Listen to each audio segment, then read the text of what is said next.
तो रोग के रूप में जो दंड दिया जाता है उसके प्रायश्चित का विधान बताया। क्या प्रायश्चित है उसका?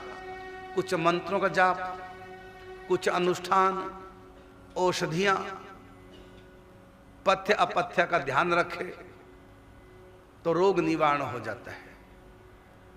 और एक बात, यदि कोई रोग के निवारण के लिए कुछ ना करे तो रोग बढ़ जाता है। वो रोग जो बढ़ गया वो उसके भाग्य में नहीं था। उसने रोग निवारण के लिए औषधि उपचार नहीं कराया, तो ये भी अपराध है, ये नया अपराध है। कुछ ऐसे अपराध हैं उनका तुरंत दंड मिलता है। कौन सा अपराध? ये शरीर हमारा नहीं है, ये भगवान का दिया हुआ है कुछ करने के लिए। यदि ये पापों के कारण से बीमार पड़ जाए तो हमारा धर्म है ये कि शरीर की उसके लिए सुरक्षा के लिए डॉक्टर के पास जाएं, दवाई औषधि उपचार करें। यदि नहीं करेंगे तो भगवान नाराज, पाप डबल हो जाएगा। वो जो रोग है वो दुगना तिगुना हो जाएगा।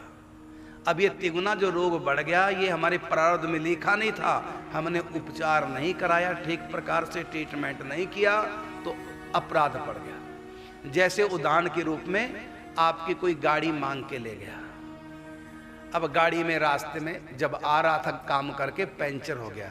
अब जिसकी गाड़ी वो आपको गाड़ी देने आया तो पंचर हुई गाड़ी देगा कि लगा के देगा?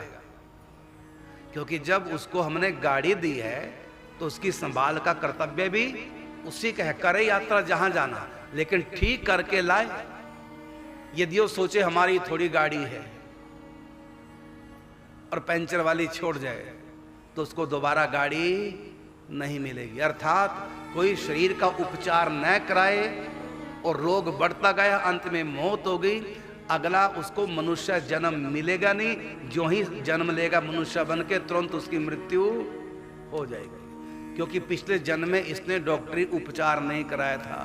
भाई ये शरीर हमारा नहीं है, ये भगवान ने दिया है। कब हुक कर करुणा नर देई, देत ईश बिन हेतु स्नेह। ये शरीर भगवान का है, हमारा नहीं है, कुछ करने के लिए मिला है।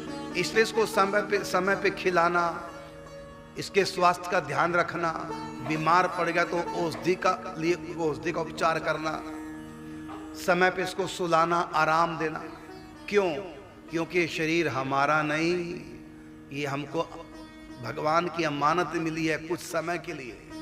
इसलिए इस शरीर की सुरक्षा करना, खान पान युक्त आहार विहार के साथ, बीमार पड़ गया तो औषधियों से इसका उपचार करते रहना, क्योंकि इसको संभाल के भी रखना है।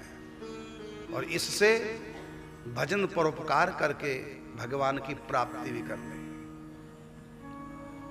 तो यदि कोई डॉक्टरी उपचार न कराए, बीमारी बढ़ गई और मृत्यु हो गई, तो लिखा हुआ है कि अगला जन्म जब भी वो कभी मनुष्य बनेगा, बस जन्म के बाद तुरंत उसका सिर छूट जाएगा, उससे शरीर वापस ले लिया जाएगा। क्यों?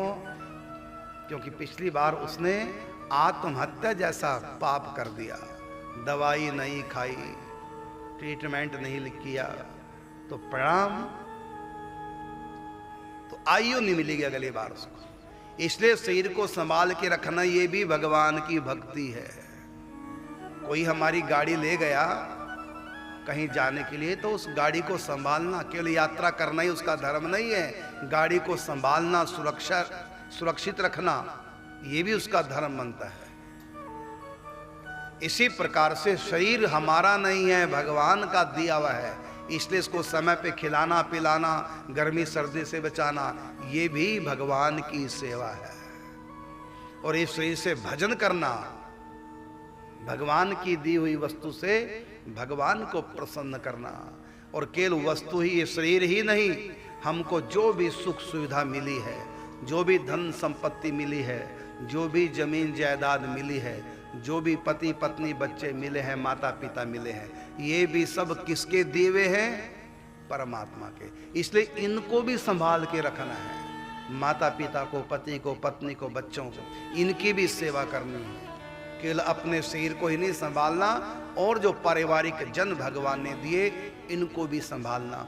और जो इनका ध्यान नहीं रखता उसकी घोर दुर्गति होती है। गरुड़ को भगवान नारायण ने कहा, जो अपने परिवार का भरण पोषण नहीं करता